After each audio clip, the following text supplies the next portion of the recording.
여러분에게 봄이 몇 월 며칠이냐고 묻는다면 뭐라고 대답하시겠습니까?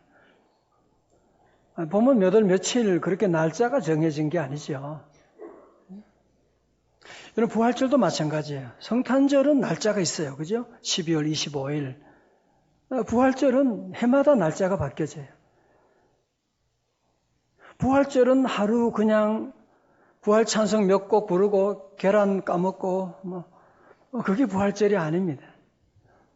여러분 교회력을 보면 부활절은 모든 절기의 클라이막스에 있는 거예요. 그래서 부활절 전에 40일을 사순절이라고 말하는 거예요. 그리고 부활절 이후에 50일을 오순절이라고 말하는 거예요. 성령 강림절까지 오순절이라고 하는 이 부활절을 기뻐하고 축하하고 매주일이 그래서 부활절이에요. 마치 봄이 오면 산에 들에 진달래 피고 개나리 피고 우리 동네도 얼마나 아름다운 꽃이 지금 피어나는지 몰라. 벚꽃도 피고 어디 신방 갔더니만 목련이 얼마나 이렇게 피어있는 봄이 오면 그러는 거예요. 우리가 부활절을 맞이하면서도 우리 모든 성도들은 부활절은 하루가 아니야. 부활의 놀라운 역사가 여러분의 삶 가운데, 여러분의 예배 가운데, 여러분의 자리에 부활의 놀라운 역사가 사망 권세 이기시고 부활하신 주님의 놀라운 능력이 부활의 역사가 여러분의 가정에도 임하시기를 주의 이름으로 축원합니다. 여러분 지금 우리가 사무엘상의 말씀을 함께 지금 보고 있는데요. 사울과 다윗이라고 하는 인물이 너무나 대조적이죠. 너무나 대조적이에요. 물론 하나님을 둘 다 하나님을 믿는 사람이긴 하죠. 믿는 사람이긴 한데 사울은 하나님께 제사도 드리곤 하는데 사울이 믿는 하나님은 죽은 하나님이야. 왜 어떻게 아느냐? 기도 안 하잖아. 기도할 필요가 없죠. 죽은 하나님하고 기도 안 해요. 지 마음대로 해야. 그러나 다윗은 어떻게 해요? 다윗은 하나님을 섬기는데 그분은 살아계신 하나님이시다. 골리앗과 전투할 때도 그는 사무엘상 17장에서 살아계신 하나님, the living God, 하나님을 네가 모욕하느냐? 살아계신 하나님을 믿으니까 그 하나님과 늘 대화를 하는 거죠. 혹시 여러분 가운데 기도 생활이 자꾸 힘들다? 기도 받는 대상도 없는 허공에다가 얘기하는 게 얼마나 힘들어요? 당연히 힘들죠. 그러나 살아계신 하나님이 계시다고 하는 것 느끼면 기도 생활이 즐거워지게 되고 기뻐지게 되고. 그래서 다윗은요, 이 블레셋 군사들이 쳐들어왔을 때 어떡합니까? 여호와께 물어 이르되. 그죠? 부하들이 반대해요. 전쟁이 이게 무슨 전쟁이냐? 그때도 어떻게 여호와께 다 같이 뭐예요? 물어 이르되. 나중에 그 일날 사람들을 구원했는데 이 사람들이 또 배신하는 거예요. 하나님께 또 어떻게 여호와께 다 같이요? 물어 이르되. 다 같이 여호와께 물어 이르되. 여러분 드디어 다윗과 여호와 하나님 사이에 기도의 한 라인이 된 거예요. 기도의 한 라인이 열리게 되는. 성도 여러분, 천지 만물을 창조하시고 오늘도 모든 일들을 주관하시는 여호와 하나님과 기도의 문이 열렸다. 언제라도 전화기를 들면 하나님과 대화할 수 있다. 여러분 이것보다 더 큰 축복이 어디 있습니까? 할렐루야. 이제 다윗이 하나님과 기도가 개통된 다음에 그의 삶 가운데 놀라운 일이 시작되는데요. 특별히 다윗에게 지난 10여 년 동안 그를 죽이려고 따라다녔던 그 사울이 정말 이제는 그 사울에게 보복할 수 있는 기회가 오게 된 거예요. 이제. 이야, 어떡하죠? 정말 이제는 내 기도에 응답하셨구나. 내가 저놈을 어떻게 하면 죽여버릴까, 보복할까? 그래야 돼요? 자, 우리 같이 한번 1절의 말씀을 한번 같이 보겠어요? 1절입니다. 다 같이요. 24장 1절입니다. 시작. 사울이 블레셋 사람을 쫓다가 돌아오매 어떤 사람이 그에게 말하 이르되 보소서 다윗이 엔게디 광야에 있더이다 하니 아멘. 무슨 말이냐면 다윗은 앞에서 바로 이 앞장에서 그일라 사람들에게 배반당합니다. 그들 내가 버리겠습니까? 버릴 거다. 그런 얘기했었죠. 나중에 10사람도 그를 배반합니다. 그래서 이 사울이 다윗을 추격해가지고 이제 거의 체포될 그런 절체절명의 위기의 순간에 블레셋 군사들이 쳐들어온 거예요. 그러니까 그 군사들이 블레셋과 싸우려고 방향을 돌리게 된 거예요. 정말 하나님의 은혜지요. 하나님 은혜 가운데 지나게 되는데 그때 또 한 인간이 이건 사람이 아니야. 한 인간이 사울에 가서 밀고 하는 거예요. 다윗이 저 엔게디 광야에 있더이다. 그런 얘기를 하는 거예요. 여러분도 늘 그래서 우리 늘 조심해야 돼요.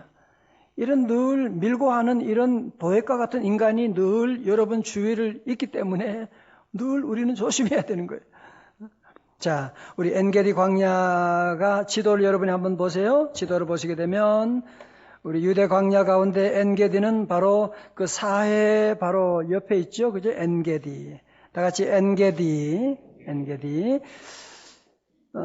그 뜻은 뭐냐면 들 염소 새끼의 셈이라고 하는 것인데 아마 여기에 오아시스 같은 게 있었어요. 그래서 사울이 엔게디 광야에 다윗이 거기에 어딘가 숨어 있다고 하니까 거기에 안 가겠어요? 가는 거죠. 2절에 사울이 온 이스라엘에서 택한 사람 몇 명? 3,000명을 거느리고 다윗과 그의 사람들을 찾으러 들염소 바위로 갈새. 들염소 바위로 갈새.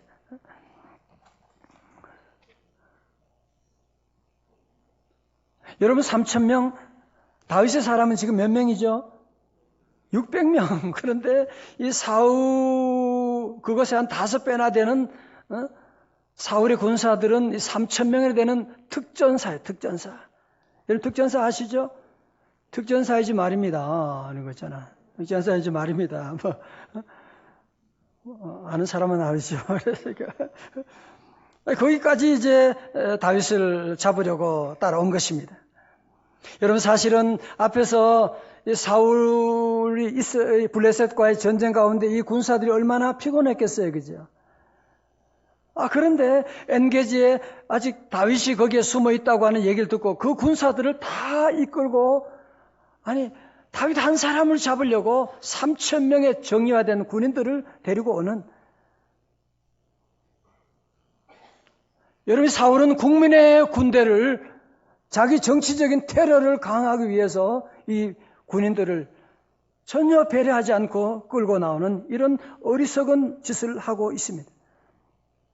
사랑하는 성도 여러분, 이런 광적인 사울의 모습이 그에게만 있는 게 아니지요. 그죠?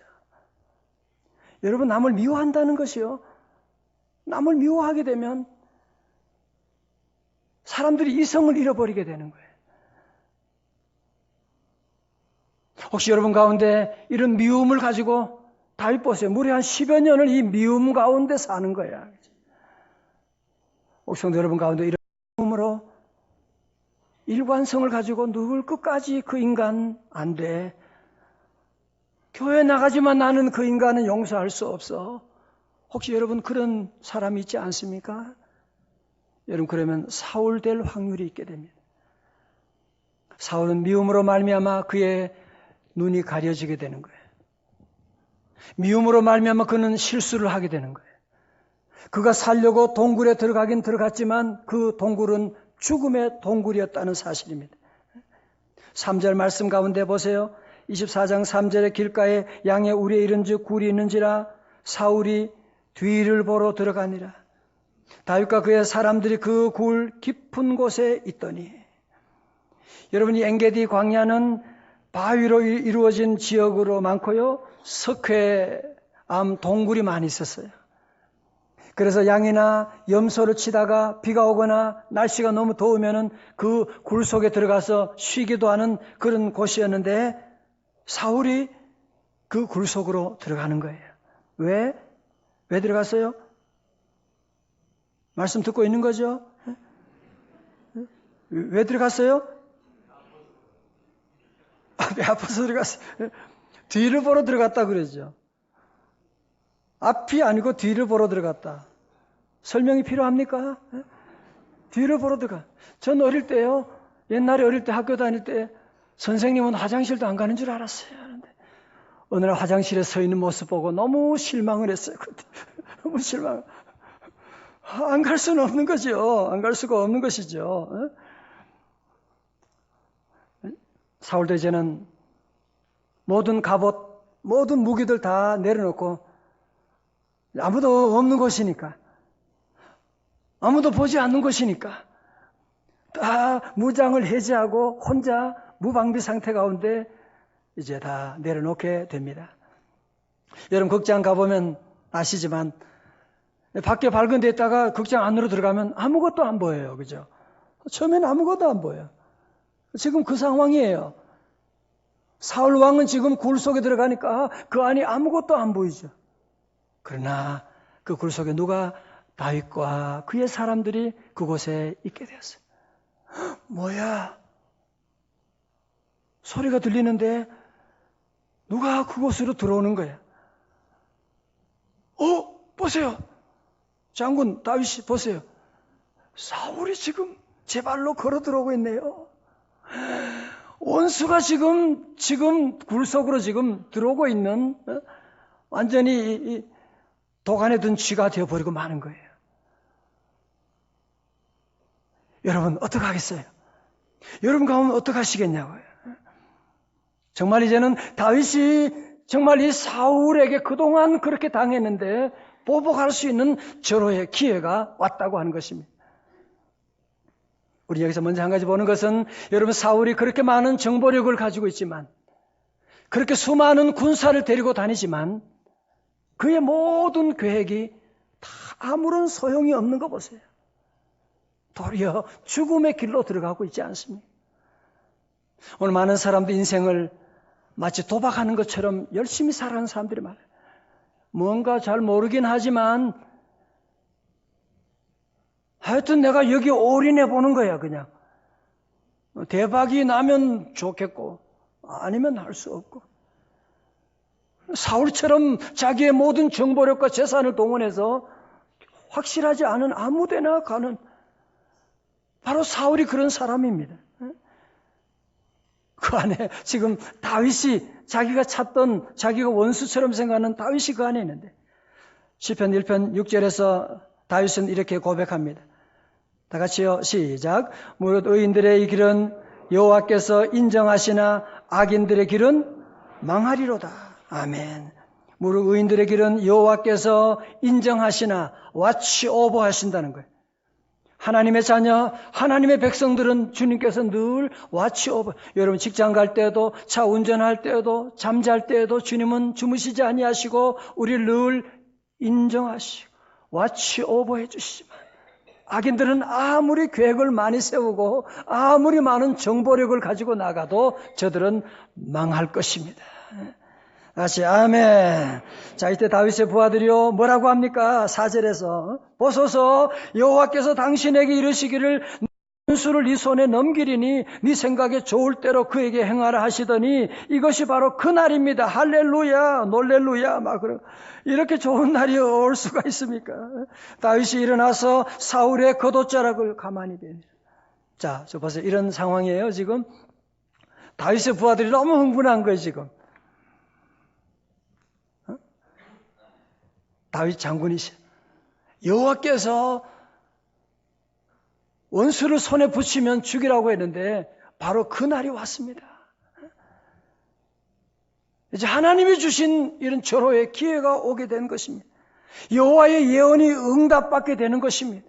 사울의 시대는 그하고 다윗의 시대가 레아도다. 할렐루야 그러면서 이 다윗의 결단을 촉구하고 있는 별의별 소리를 다 했겠지요. 제가 그래서 오늘 이 말씀을 일부러 자세히 봤어요. 아니 언제 다윗에게 여호와께서 이런 예언의 말씀을 하셨는가 찾아보는데 그런 말씀이 없어요. 무슨 얘기예요? 지금 다윗의 부하들이 여호와 하나님의 이름을 빙자해가지고 자기가 하고 싶은 얘기를 지금 하고 있는 거예요. 이걸 가지고 무슨 복음이라고 한다? 내가 복음이라는 거예요. 내가 복음. 내가 가라사대. 여러분 그래서 늘 조심해야 돼요.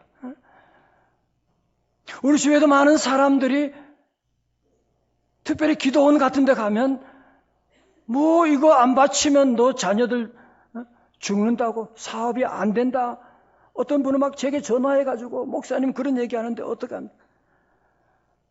그런 분들이 많아요. 여러분 그런 얘기에 유혹되면 안 돼. 아니 목사라고 할지라도 하나님 말씀을 빙자해서 자기 소리 하면 안 되는 거예요. 그때는 노맨이 돼야 돼. 아멘 하면 안 되는 거예요.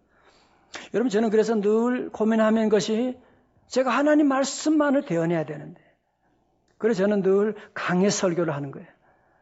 강해 설교.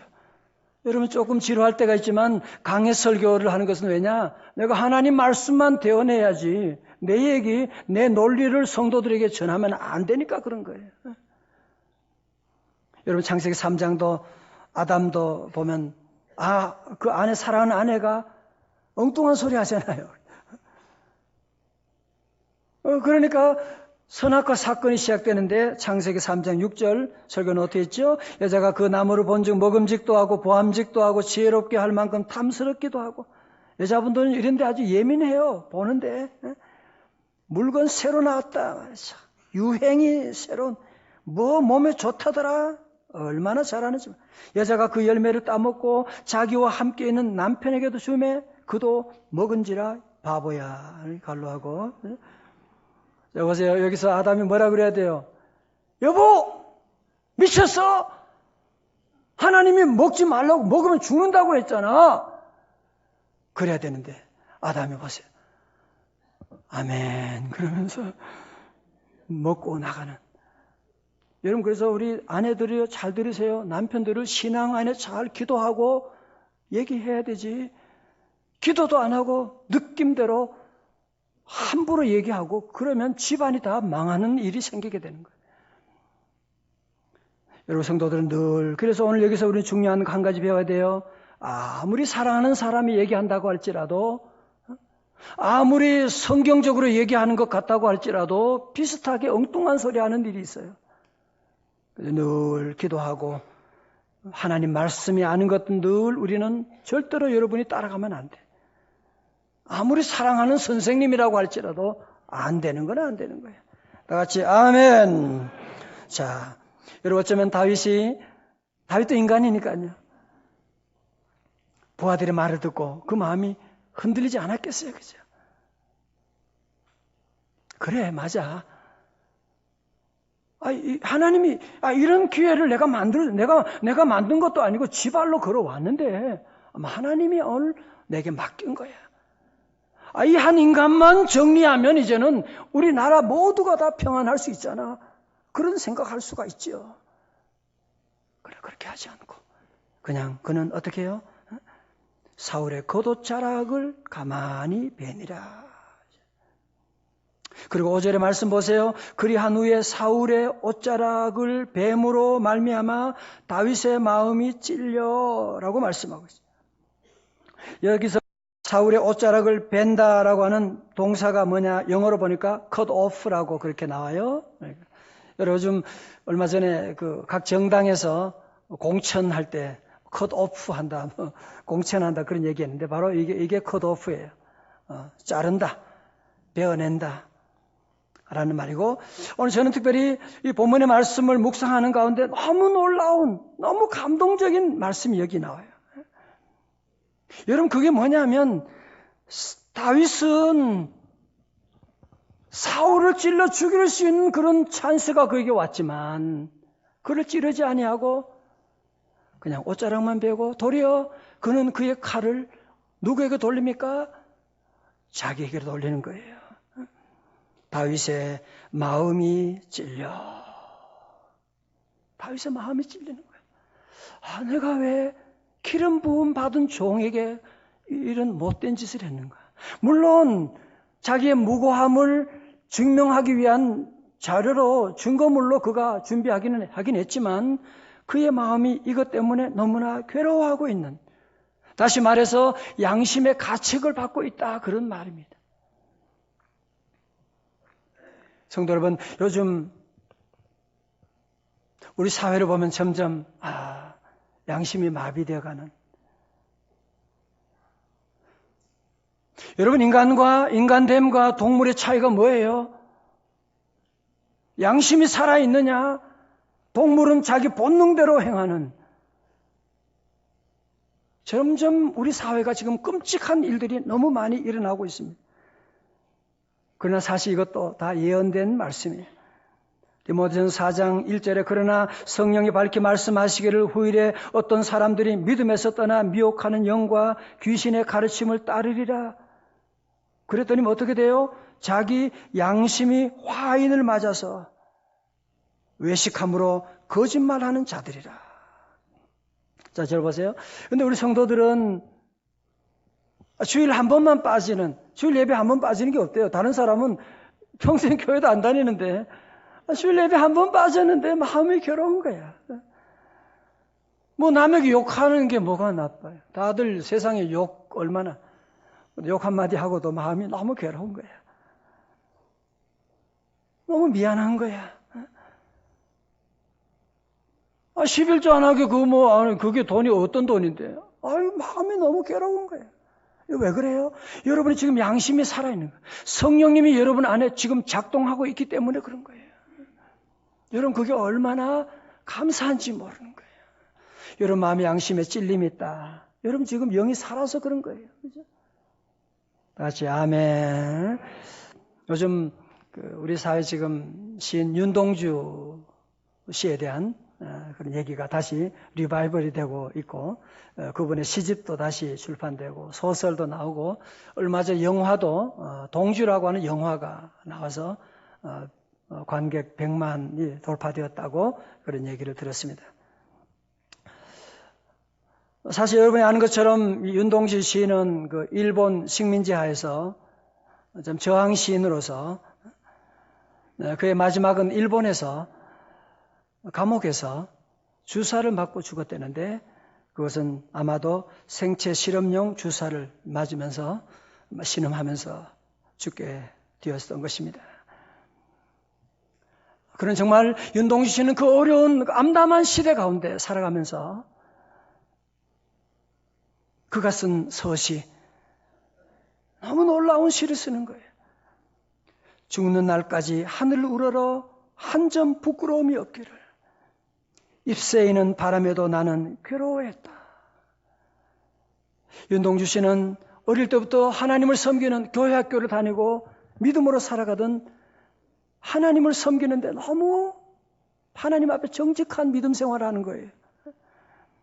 그에게는 다가오는 죽음을 느끼면서도 그는 뭐예요? 하늘을 우러러 주님을 바라보는 거예요. 여러분, 신앙이라고 하는 것은 무엇입니까? 하늘을 우러러 주님을 바라보는 것입니다. 다시 아멘. 신앙생활은 무엇입니까? 하나님 앞에서 하늘을 우러러 한 점 부끄러움이 없는, 어느 누가 나를 보지 않는다고 할지라도 나는 하나님 앞에서 코람데오 신앙을 가지고 한 점 부끄러움이 없는 삶을 살아야지. 어느 누가 나를 보지 않아요.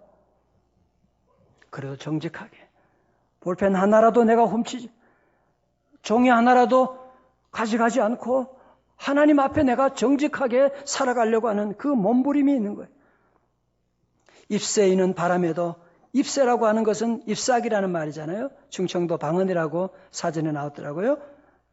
여러분, 잎새는 꽃처럼 화려하지도 않습니다. 잎새는 가지처럼 튼튼하지도 않습니다.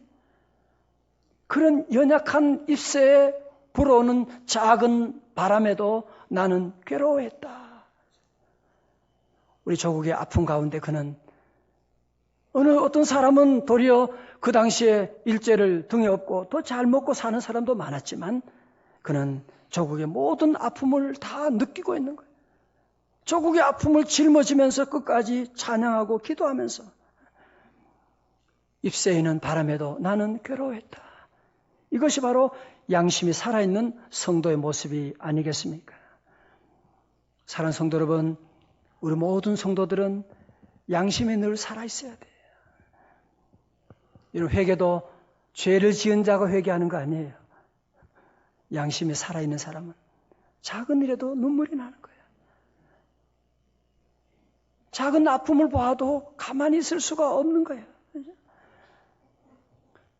우리 성도들은 늘 양심이 살아있어서 잎새에 이는 작은 바람에도 늘 괴로워할 줄 알고 아침에 떠오르는 태양을 바라보면서도 눈물을 흘릴 줄 아는 하나님이 내게 오늘도 이런 놀라운 새날을 허락해 주셨구나. 작은 선물을 받았을 때도 크게 감사할 줄 알고 너무너무 감사. 얼마나 감사한 일이고. 오늘 내게 주어진 생명, 하나님이 특별하게 우리에게 주신 이 귀한 생명을 살아갈 때 우리는 늘 기뻐하고 늘 감사하고. 할렐루야. 우리 모든 여러분이 양심이 늘 살아 꿈틀꿈틀거릴 수 있기를 주님의 이름으로 축원합니다. 자, 이제 다섯 번째로 다윗은 악을 악으로 갚지 않습니다. 드디어 그는 사랑의 보복을 하는데 보십시오. 6절에 자기 사람에게 이르되 내가 손을 들어 여호와의 기름 부음을 받은 내 주를 치는 것은 여호와께서 금하시는 것이니 그는 여호와의 기름 부음을 받은 자가 됨이니라 하고 다윗이 이 말로 자기 사람들에게 명해서 야 사울을 절대로 해치지 마. 사울이 일어나 굴에서 나가 자기 길을 가니라. 다시 아멘. 여러분 어떻게 보면 그동안 사울이 얼마나 어떤 때는 하프를 연주하는데 그냥 단창을 집어 던지질 않나. 한 번도 아니고 두 번도 아니고 말이죠. 어떻게 사람이 그럴 수가 있어요? 그럴 수가 있어요. 그냥 여러분 다윗은요 골리앗도 넘어뜨린 사람이에요. 사울왕 지금 모든 무장을 해제하고 있는데 간단하게 정리할 수 있는 사람이에요. 그러나 그렇게 하지 않아요. 그렇게 하면 안 돼. 그렇게 할 수 없어요. 왜? 내가 내 손으로 여호와께서 기름 부음 받은 자를 어떻게 내가 치리요? 여러분 기억하시죠? 사무엘상 22장의 도액 사건. 사울 왕은 아히멜렉이 다윗에게 떡 몇 개 줬다고 끌고 와. 그놈만 아니라 그 제사장들 다 끌고 와. 그리고 아히멜렉 제사장과 85명의 제사장을 그 자리에 다 죽여버리게 되는. 다윗은 그렇지 않아요. 내가 어떻게 여호와의 기름 부음 받은 자를 내가 어떻게 해할 수가 있느냐. 너희들 절대로 건드리면 안 돼. 성도 여러분, 여기서 기름 부음 받은 자가 누구냐, 어떻게 적용할 것이냐. 많은 사람들은 기름 부음 받은 자를 주의 종이다, 목사다, 목사에게 함부로 대하거나 대들지 말아라, 그렇게도 해석하지만 그런 해석도 가능하지만 저는 무엇보다도 이 전체 큰 그림으로 보면 하나님의 질서에 대한 말씀이에요. 우리 하나님께서 목사도 장로님도 안수집사님 권사님도 기름 부어 하나님이 세우신 리더십을 하나님이 주신 거예요. 가정에서는 남편을 하나님께 특별히 가정의 남편을 하나님께 리더십을 세워주셨고 아버지, 어머니, 아버지를 하나님이 우리 가정에 주셨고 여러분 무슨 말씀이냐? 아버지가 물론 잘못할 수가 있어요. 그죠? 그런 일이 많지요. 그죠? 그렇다고 여러분이 정의를 가지고 아버지를 치고 아버지를 쫓아내면 그 인간 복 받겠냐고요? 여러분이 선악과를 잡고 정의를 가지고 얘기하면 안 돼. 항상 집안의 질서를 생각하는 거예요. 남편이 좀 때로 부족하고 실수할 때가 있죠. 그래도 하나님이 세우신 기름 부은 남편이에요.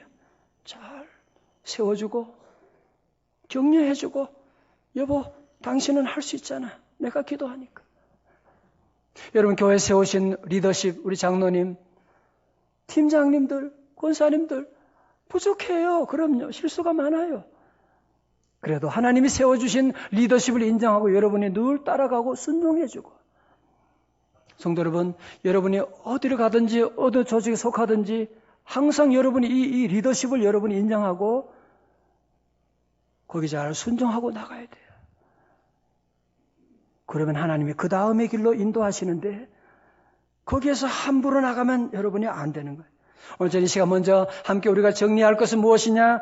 오늘 말씀처럼 내가 손을 들어 여호와의 기름 부음 받은 자를 내 주를 치는 것은 여호와께서 금하신 것이. 여러분 자녀들 이걸 가르쳐야 돼. 너 절대로 학교 가면 선생님에게 대들지 마. 회사 가면 사장님에게 대들지 말고.